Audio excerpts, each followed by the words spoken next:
We are live on Casually Baked, the podcast, with co-founders of Good Stuff Beverage Company, Dan and Billy. Thank you so much for joining us. Thank you, Joe, for having us on. This is really fun for me because, you've got this Good Stuff Beverage thing, and I found out that you have been good friends your whole lives. Give me the Cliff's Notes version of your friendship. Billy, why don't you start? Well, we met at St. James High School in southern New Jersey back in 1988. We're friends through high school. We both went to Rutgers University, different campuses though.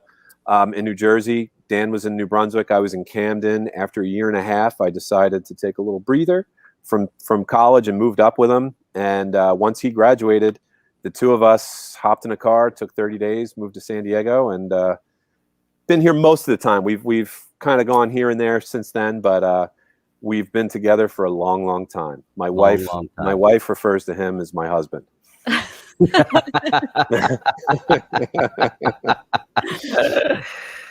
All right, Dan, give me your little color commentating.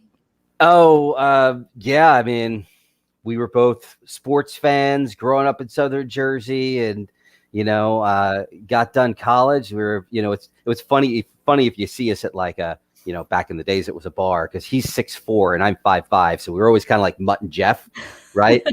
And and then, man, I was midway through my senior in college, and it just hit me. I was like, once I get this degree, I could go anywhere. So why the F am I going to stay in Jersey? Okay. So, and it just so happened that he was kind of thinking the same thing. We had a bunch of friends and made it out west, and it's been quite the adventure, and our careers went in different paths. I went the professional route. He was kind of in the restaurant world. But it all came together in the end to make a great company. Yeah. So tell me about your relationship with cannabis. Did y'all discover cannabis together too? Around the same time, I think, Billy, you described me as the rabbit, and you as the turtle. Yeah, he's the rabbit. I'm the turtle. Dan actually had a roommate that smoked pot, and we talked on the phone. I remember getting a call in my dorm, and he was like, I think I'm going to try it. And we were in the just say no, Nancy Reagan. Of course, we're not going to do drugs. Our brain's going to get fried. That's right. We'll drink 24 Budweisers tonight, but we won't do drugs. Yeah. And so I immediately next day cut class all day, went to the library and read about cannabis. And when we called the next time, I was like, there's a lot of good to this. And he was like, heck yeah, there was good. I got high last night. So he had tried it before me. I was a few years before I tried it and liked it. Yeah, when I found out that my buddy had smoked pot, I was ready to have an intervention, right? Yeah. I'm sure, yeah. Yeah. And then a week later, he broke out a Coke can. So the first time I got high was with a Coke can bong. And then my roommate left, and he came back that night with his girlfriend. And I was literally in my fat leather chair. I was blaring Pink Floyd. I was smoking his shit. He's like, "You're getting high." Can I swear on that? I don't know. Yes, you can. I can swear. Okay. You're getting high, motherfucker. Holy shit. So, yeah. And then it turns out that then we kind of discovered that my father was a lifelong stoner. And we went to a football game. Yeah. And we go to a football game. Jets, yeah. Eagles Jets. And we're coming out of the stadium, and I was like, man, that smells like my father's pipe. And Billy's like, dude, that's weed. Right? I was like, whoa. And then a couple months later, he came up to Rutgers to take me to see Pulp Fiction. Now we're going back in the day. Go see Pulp Fiction, right? So he comes up, we go to see Pulp Fiction. He's like, I got to go to the restroom. So he goes to the restroom. I was like, I kind of need to go too. And I go in there, and he's in the stall. And I'm like, hey, should I wait for you? No, I'll meet you at the seat. And then he comes down into the theater, and he turns to me, says something. He's like, I'm like, dude, he just got high. And then a similar thing happened on a family trip where we were like, it was me and my family, mom and my sister were driving through Mount Tam in the Bay Area. And he goes to pee in the woods, and he comes back and he says something to me. I'm like, he just went out there to smoke pot Without you. without me. So that night I decided that's it. This is it. So I that night I was like, so Gene, I'm like, and before I could say anything, he's like, I got a little dope. Only a guy that went to Nam, only a guy that'll call it dope, right? He's like, I got a little dope. He's like, I got a bowl. So we went to, if you know the Bay Area, we went to the Blues Club, the Boom Boom Room. Mm-hmm. And we drove over there. It was me, him, and Billy and I's other great friend, Drew. And we got this bowl, and Gene, who's my father, Gene, he's like, this is the first time I'm going to get high with my son. And the beauty of it was, that took our relationship. I had this idea of who a mother and a father should be, and that transformed my father from my father to like just a guy, right? And then we became great friends. I'm flying out there in a couple months to go to a camping music festival with him. So now we party together. Yeah, I love that because I consume cannabis with my mom, and I was a child of divorce, and so it was really funny when I was a kid. I remember probably elementary school, walking out of, we would cut through the weight room to get to where the side where my dad didn't want to wait in line, where all the other parents parked to pick up their kids. We were cool. Mm-hmm. So walk through the weight room, and I get in my dad's truck, and I'm like, it smells like pot in the weight room. And he was like, how do you know what that smells like? And I was here in the headlight. I'm like, oh boy, yeah. I was like, well, it doesn't smell like your cigarettes. Right. There is a special bond when you get to do that with your mom, and like I did with my father. That's cool. And no, I wasn't smoking pot with my mom when I was 7. I mean, I waited until I was, 20 something. There we go. That's for the best. So, what gave y'all the wild hair to get into the cannabis industry? Ooh, so he was thinking about it for a long time. So a quick snapshot, like growing up. So I, grew up in Jersey. All I wanted to do, Joe, was be a business guy and make 6 figures. Okay. And when that was a lot of money, and I came out West, and I was a professional early on, and I was living in the Bay Area, and I had this idea that if I was a business guy and made the money, it would mean happiness. And I was a business guy, and I had the money, and I wasn't happy, and that really flipped my wig. And I also realized as a young person, I was a reflection of who I think you think I was. So if Joe thought I was a great guy, I felt like a great guy. And if I thought Joe thought I was an idiot, I felt like an idiot.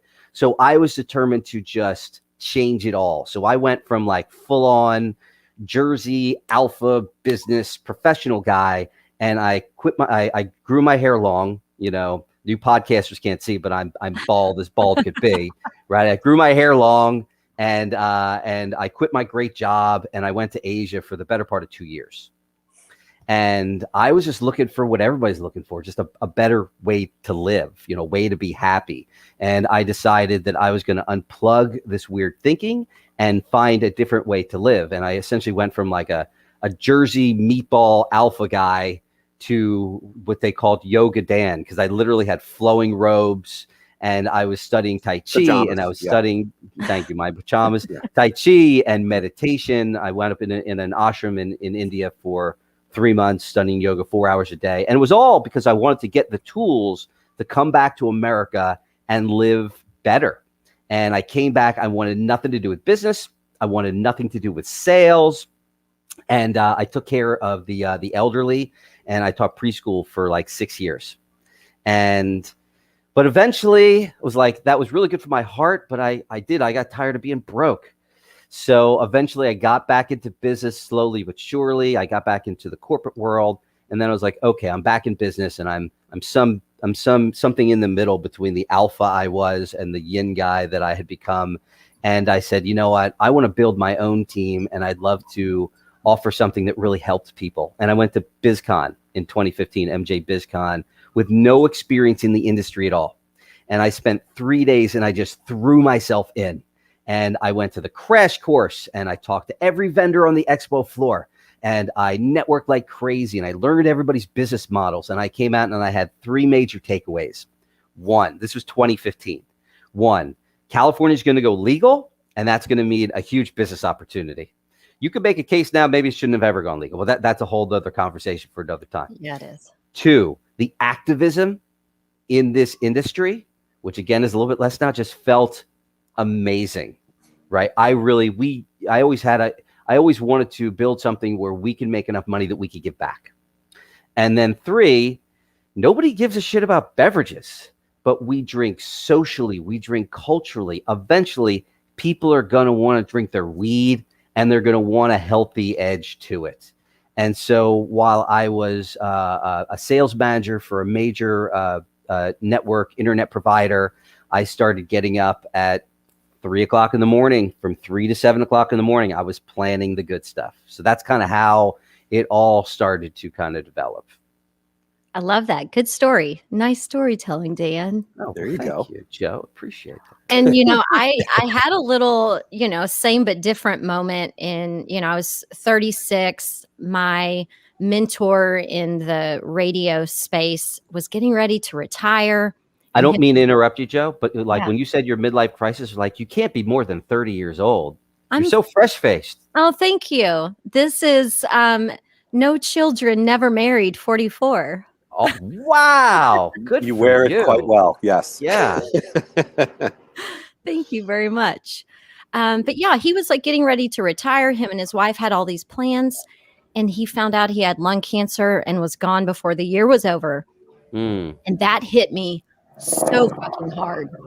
I was just like, what are we doing? We have this all wrong in this country. We like give up our lives to pursue careers and money and all of this shit. And then when we finally are tired of it and we have enough time, or we think we have enough time to retire, enjoy it, you're tired, your body hurts, you just want to sit at home. And I was like, that's not going to be my life. And Good for you. so I quit my job, gave away my things, and moved to Bologna, Italy to just have a midlife retirement and figure out what it might look like to get paid to be me.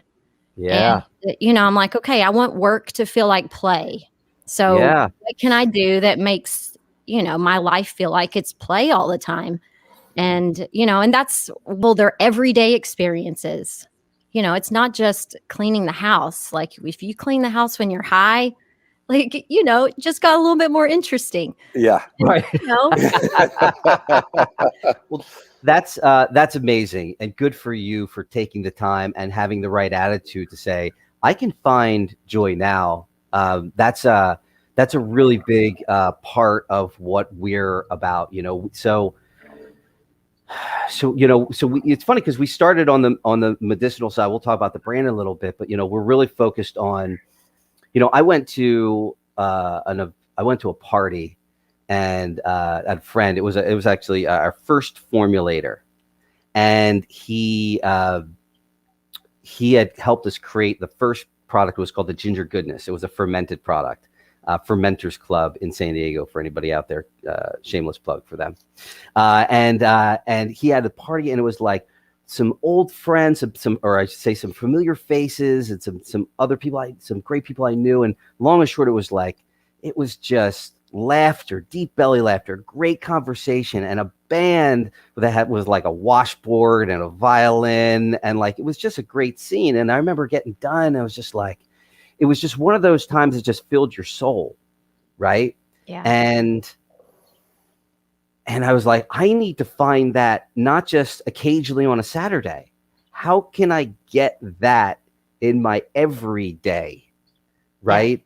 And I came home, and I was writing before that. I was like, I'm going to start to try to like make that my Monday, because the bones of that I've got a wife that wants to have great conversation and laugh. I have kids that want to play, like I could be creative. I have a guitar that's gently weeping in the corner without me picking it up. Like I can have that Saturday joy, and I can have that on a Monday.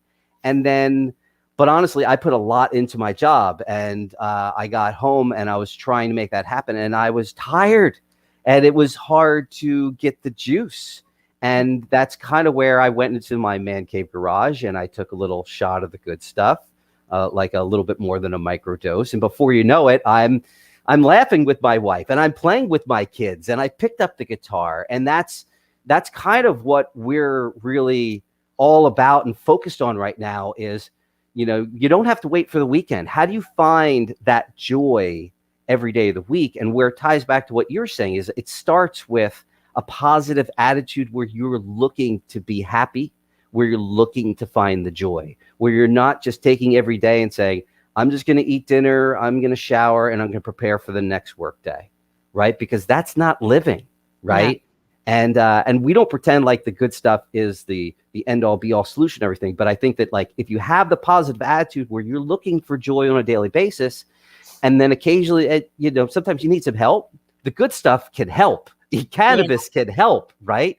And this is where I think it's beautiful what you did because it all starts. I'm a big believer with, Billy and I talk all the time about just needing the right, mindset and the right positive attitude to live a good life every single day.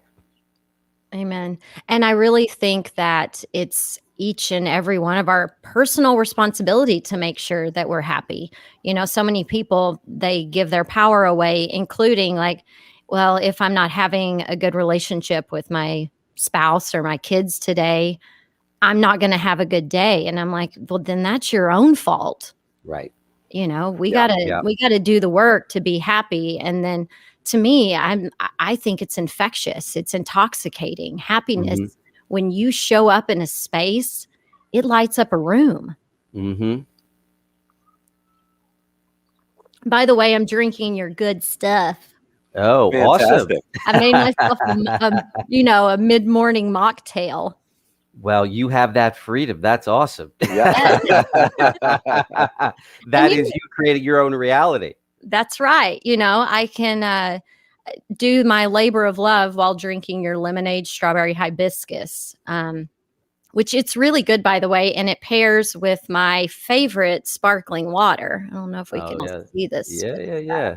That's kind of my way of doing it. When I'm home at night, I have a club soda and then I just put a shot of good stuff in it, and it's my essentially beer replacement. And it's wonderful. Separate from the day, hang out with my wife, enjoy a nice relaxing evening. Pretty common. The California sober lifestyle is really getting some traction because of the sophisticated drinkables that are now coming on the market. And, for me, it seems like, whenever I turned 40, my relationship with wine that I love so much, it just changed. I was waking up with a headache and, I don't drink very much anyway, but it became to where it was debilitating for me doing this job. And so, I now save wine for a special occasion or, when I don't have to be on camera the next day.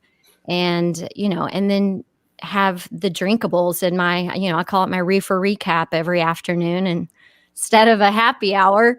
And it's great. I love it. So tell me what you've got going on. Cause the market's changing, evolving, and I know y'all are doing that too.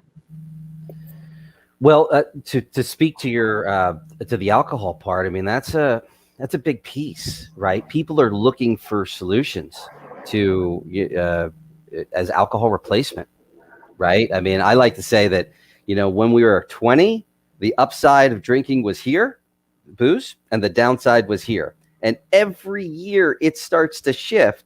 And somewhere around here, you say, this ain't worth it anymore, right? And that's the beauty of a cannabis beverage is it doesn't hurt.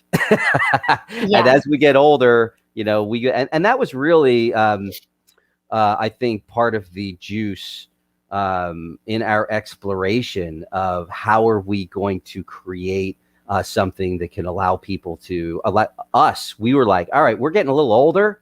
We need to find our own replacement for beer and for vodka, right? And for these drinks that we were having, right? I think that's been. I would say that we have a lot of customers that use it as alcohol replacement. And I won't say that I don't drink anything anymore. I know Billy still imbibes some alcoholic beverages, but our alcohol consumption has gone way down because we use the good stuff, right? Because we have obviously readily a lot of access to cannabis-infused beverage. So that's really impactful, the ability to use that as alcohol replacement. Absolutely. And I have several people that listen to the show that have reached out and said that, they had been through Alcoholics Anonymous and, they had a very different idea of what cannabis was before listening to the show. And they now have been able to incorporate cannabis as part of their wellness protocol, which they feel like it really does help them stay off of alcohol and not feel that temptation to do it. And, and then turning around and being able to have more open dialogue with their sponsors or, with their chapter or whatever they call that group, their group. So, I think it's an important conversation to have. And I love when people are like, yeah, I'm off the booze train and on the, drinkable cannabis train. Yeah. It's, it's a big difference, when you're talking about like something that's negative to your body versus something that is really positive to your body. So, we're big fans of that. Yeah. And, I was in the restaurant industry for a long, long time. And so after a shift, going to a bar, having a couple drinks, catching up with your friends and coworkers and stuff like that was normal. And now, as Dan said, like 40 is kind of the magic number for a lot of us, where alcohol all of a sudden just starts hurting badly. And now I come home and I have the drink and I'm doing yoga at night instead, which is a much more healthy approach to my weeknights than nachos and a few beers. We also find that people that are, consuming, that are smoking, are more and more turning to drinks for the health aspects of just moving to a drink, right? Of not putting something in your lungs, like chimneys get dirty, right? Yeah. When you smoke, so it was all part of us. We were like, all right, we're drinking alcohol. We want to tone that down. We're smoking pot, we love cannabis, but like, as health conscious individuals, as Billy and I are, we're like, is that really a good long-term decision? Not to downplay. I mean, people love flower and but so it was like, okay. So it was like a drink just really fits where we want to go with our lifestyle. It's just a healthier way to consume. A lot of people love it because also it's discreet. So, parents will be buying our product so that like they want to use cannabis, but they're not ready to talk to their kids about it. Right. So they can make a mocktail, or they can drink the good stuff and it doesn't smell. Yeah. Right. It's just making sure the kid doesn't accidentally pick up their cup. Yes. Well, there's that. Or intentionally pick up their cup. Fortunately, we've never heard any stories like that. I think people are pretty conscious. No. We have the child-proof caps and stuff like that. Yes. So. Well, yes, I know that. But I just remember being a kid and whatever your parent was drinking, you're like, oh, give me some of that. Right. Yeah. My kids ask, and I'm like, no. This is not for you. One of the recent conversations I had with a guy friend who I was like, hey, just heads up, I'm going to be in Boston on these dates. And so always give all my friends a heads up so we can plan things. And he was like, oh, can't wait to see you. We're going to party our faces off. And I was like, yeah, I don't really know. We're not partying our faces off. Yeah. And I was like, listen, bro, I'm playing the long game. Okay. I'm like, I get at least 8 hours of sleep a night. This is where we drink our cannabis. We don't necessarily drink so much booze anymore. I'm like, I'm not going to be your kind of fun. I'm sorry. Right. Yeah. That's the changing of relationships as we get older. Yeah. I brag about how much sleep, like I used to brag how inebriated I got the night before, like I got 8 hours last night, man.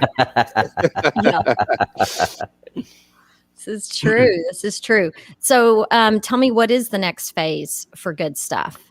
Well, this is it's a really exciting time for our company. So the first version of our company was the kombucha company. So when we decided to go to market, we created the cannabis-infused kombucha, and that's really what put us on the map. It was kind of a niche within a niche, but that was, we believed, as Billy likes to say, the ultimate delivery system for cannabis, because it was helping people with inflammation, pain, and sleep, but it was also good for the gut. So we felt it was the healthiest way to get cannabis into the system. And then when regulation hit, the regulations were not very friendly to kombucha. So we took the same idea of a wellness drink and applied it to the products that are currently in the market. And we made our natural health series, our natural ingredient lemonade series. So we made honey lemonades using honey as a driver of sweetness and using all natural ingredients, which is a little hard to do in the cannabis industry because natural ingredients and THC and testing don't really mix very well together. So that's why you see a lot of products on the market that use the kinds of ingredients that you don't know what they are and that we wouldn't put in our drink, right?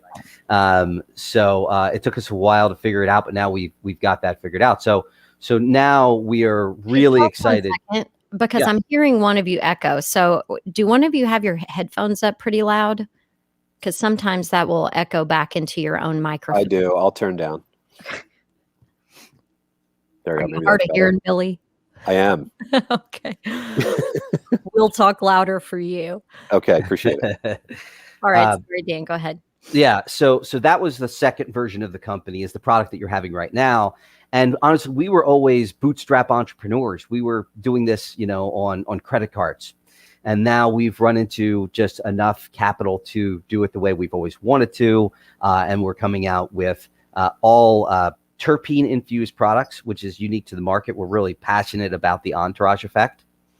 As are the rest of us cannabis consumers. Yes. Big deal. Yeah, it's been on the mind for a long time. When we first got into the industry, Billy and I were doing a lot of research, learning the nuances of all the great things that cannabis can do, and started to really learn about the entourage effect and learning about the great examples of not having the entourage effect, like Marinol, which was a tremendous failure. And I remember the first time I smoked, the only time I smoked synthetic THC. I was like, wait a minute, what is Marinol again? Okay. That's the THC. That was when the government said, hey guys, you don't need to get high. THC is just a chemical structure. We can make that in a lab. Right. I'm like, no synthetic anything. But so I guess it goes in one ear and out the other, what the name of it was. Okay. Yeah. So they made this Marinol, if you remember the story, and they start giving it to cancer patients, and cancer patients like, this doesn't work like cannabis because it was just THC. They didn't understand the idea of whole plant, whole flower, and how all the cannabinoids, all the terpenes, all the flavonoids, it all works together to create something that is amazing, right? Yeah. And we actually have a CBD company as well that really lent to that experience. Another shameless plug, Melly Botanicals.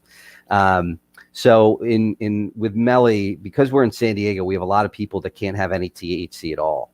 Now, Melly Botanicals, spell that, Melly. M-I-L-I, I'm sorry, M-E-L-I Botanicals, M-E-L-I Botanicals.com.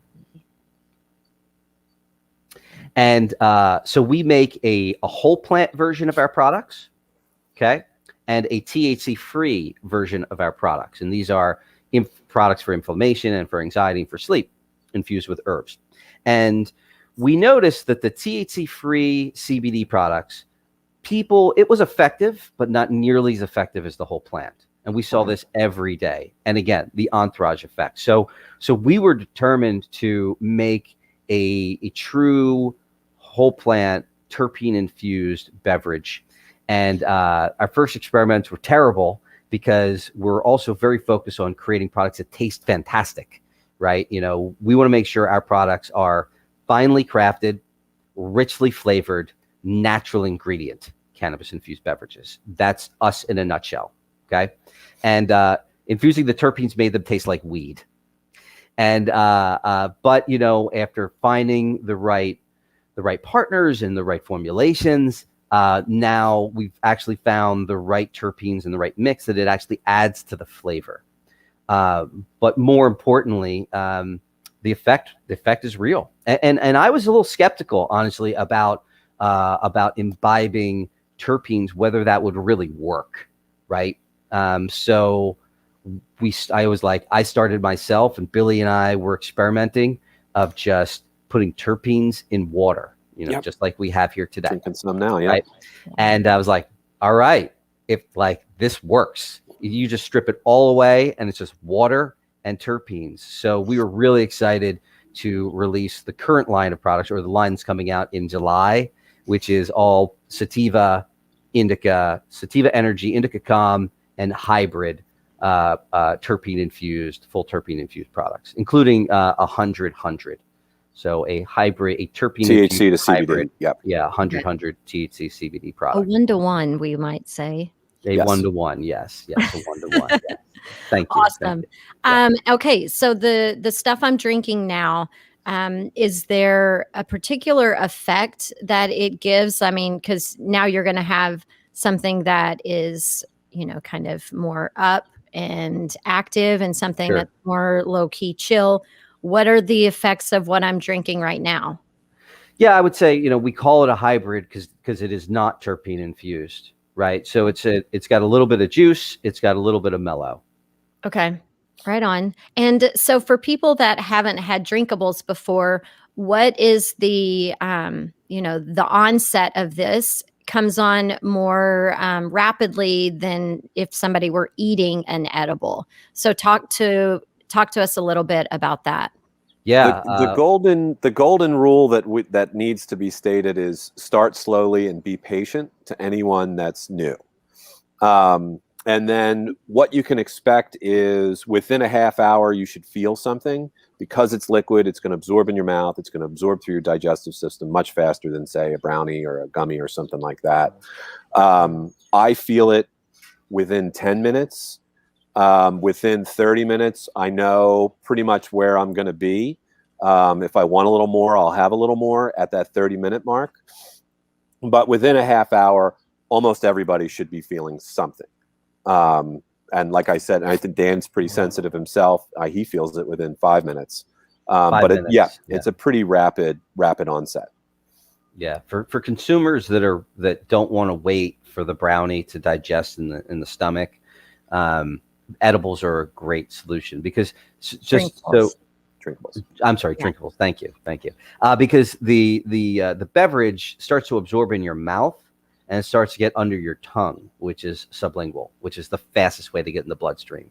So the difference between having a liquid that absorbs, through the mucous membranes in the mouth and under the tongue, versus an edible like a brownie that needs to go all the way down into the stomach and then have to break down from there, it's a significant difference into the onset. And they've also done some homework, and that if you're drinking it with sparkling water, the effervescence actually helps activate it faster as well. That's right. I've seen that. Yeah. And some of the terpenes as well. For example, myrcene is really good for moving past the blood-brain barrier. So again, it's the synergy, right? The cannabinoids, the terpenes. So speaking of synergy, if we've got some folks that, we get high and we dream up businesses with our buddies, all these years of y'all being together, working together, what advice do you have for people who are thinking about or maybe just going into business with one of their best friends or family members? Oh, man, that's a loaded question. Billy, you want to take that? Be very, very careful. It's been... Fortunately, Dan and I are close enough that the money aspect, while incredibly important, is secondary. Both of us, approach this as two people who wanted to create a new reality for themselves. And that was more emotional than financial. And, there's been plenty of challenges, plenty of failures along the way. But as long, like, I think both of us have the, what can we learn? How can we get better on a daily basis? And on top of that, I would say there's something that I think that was a distinct turning point. I had early on, it was in the first year, the failures mount up, and it can be a grind. And I had a stretch of a couple days where I wasn't into it. I wasn't being productive. I knew he was working hard. I was feeling guilty about it. And I let him know, like, I've had a tough couple of days here. I just can't get my mind straight. And what we took from that is we check in every morning. It's the first thing we do is, how are you feeling today? And on days that it's like, I'm spent, I'm burnt right now. And it's like, well, okay, well, let's get these things done and then go ahead and take off early, or spend time with your wife, spend time with your kids, or whatever it may be. And I think that has been like a key tool for us, specifically for me. Yeah. Yeah. That's those words, how are you? They're so powerful when you ask them. That's right. Yeah. That's right. And that's kind of like Billy said, that's how we start every morning. So the communication is really, really important. And the open to the emotion of where are you at, that's what keeps us in sync, and not throwing knives at each other. Yeah. when Which things has happened are, once or twice. Yeah. But from a business perspective, obviously the cannabis world has changed a lot, from when we started, from the 215 days. It's the big boy land. So I think true of any business, number one, you gotta really understand the market. You gotta understand what people want, right? And you gotta try to find a way, which is constant challenge of trying to get constant feedback about, like, what does the consumer really want? And then from a more of a macro perspective, especially given the environments now, get funding. Easier said than done, but we went the bootstrap route. It took us, we went many years just getting by, and you need some real capital to really go where, because the sharks are out there. They've got big money, and you need to compete with them. Yeah, sharks are definitely there right now. Yes, this is all true. And I had something else I wanted to ask you, and then you brought up money and sent my head for a spin, because I've been bootstrapping myself. Yeah. Dang it. What did I want to ask you? It was about your friendship in the business. Well, so Dan, what's your main role in the business? Maybe it'll come back to me. Well, Dan's pros, Billy's pros. What are your strengths, and where do you, clean up after each other? Right. That's So, constant, yeah. Billy's Me for both of us. cleaning up my messes. Yeah. So I'm really in charge of the product first and foremost. At the end of the day, you have to have a great product, and we really wanted to create a very, again, we live by these words: finely crafted, richly flavored, natural ingredient. And how do we stick to those ethos? So, and really, I'm very focused on the innovation. We were talking about alcohol before. My end goal for the Good Stuff is to create a beverage that has the same pace and power of alcohol, where someone could sit with a six-pack of, a friend could sit with a six-pack of beer, and you could have a six-pack of the Good Stuff, and that, you can have one or two. And so really, I would love to get to a 90-minute high, just like you have a 90-minute alcohol buzz. So that gets into the ideas of onset and offset, which are technologies that are evolving, and we are constantly talking to the science guys about how to get there. Yes. So we're all about how do we create a really great, really the best cutting edge effects, because nobody uses cannabis just to get high. They want to relax. They want to get energy. They want to be creative. And we believe that that's really where the future lends. So, all right. Let me interrupt you then, because now I remember my question, and it goes right along this. Sure. So if you are innovating. And, a lot of us are like, okay, well, then how are we going to either get even less sugar in these products or choose healthier sugar options? Like, what have y'all done in the realm of testing around your sugar content and use? Yeah. Well, our current product, it's richly flavored. We toned down the sugar by using good sugar. Okay.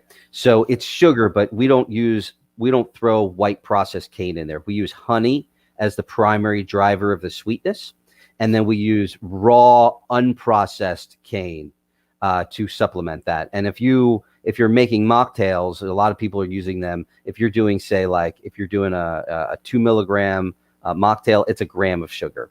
Obviously, if you're at 8 or 10, if you're using large amounts, it can add up. The next generation of our products will be single serving products. So the 100 milligram product that we have today that's on the market, that's what we've been talking about. That's a multi-serve product. So it's got about 30 grams of sugar in the bottle, and most people are getting 4 to 40 drinks out of that. The next generation of our products will be single serving in a can, and those will be 10 and 5 milligram products, and those will be in the 6 gram of sugar range. And we're using agave as a sugar source, and then we are kind of buttressing that with stevia to create a rich flavored experience, even with the sugar being very very modest. Excellent. Yeah, because there's a lot of diabetics that want to play in this world, and cannabis is really good for people with diabetes in different formats. But when their only options are sugary things in the edibles or drinkables, when they're not smokers, I like that people are thinking about that and looking Mhm. for low glycemic options, because there's room to evolve. So let's just keep evolving.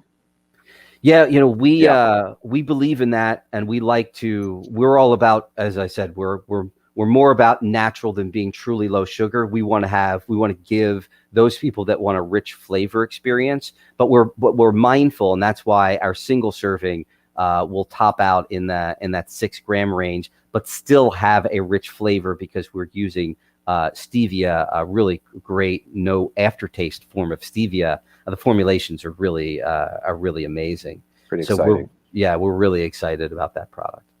All right. Well, I appreciate y'all hanging out with us today. Tell me if people want to reach out to you, your website, social handle, all that good stuff. We're Good Stuff Beverage Co. So Good Stuff Beverage Co. That's .com for the website. That's the Instagram handle, Good Stuff Beverage Co. And if you're here in California or here in San Diego, you can find us in the March and Ashes, the Urban Leafs, obviously dispensaries really up and down the state. All right, I dig it. Billy, you're a man of few words, but I am. He's a man of many words, so yeah, sometimes I just take the stage. Sorry about that, Billy. No, it's good. It's all good. Well, Billy, I can tell, you're a thinker. You're taking it all in. So is there anything that I didn't ask or that we didn't talk about that might help to round out the dialogue? No, I think we covered quite a bit here. All right. I feel like I'm getting a pat on the back from Billy. Yeah. Job well done. That time in Italy served you well. Thank you. Grazie mille. Yeah, but if your listeners are interested, again, in a richly flavored, finely crafted, natural ingredient cannabis-infused beverage, we have 100 milligrams is our current product. The new generation is going to be terpene infused. We'll have a 1-to-1, and then there'll be canned single serving products that will also be terpene infused in the fall. So a long range of innovative, richly flavored, great products from the Good Stuff Beverage Company. He's ever the salesman. Well He done, is. man. Yeah, that's why I let him Gotta do get the message out there, man. Yeah. He's been selling for 25 years. Just let him go. Yeah. Oh my God, this has been fun, guys. Thanks for hanging out. Awesome. Thanks for having us. Thank It's you been for great. having us. We really appreciate it.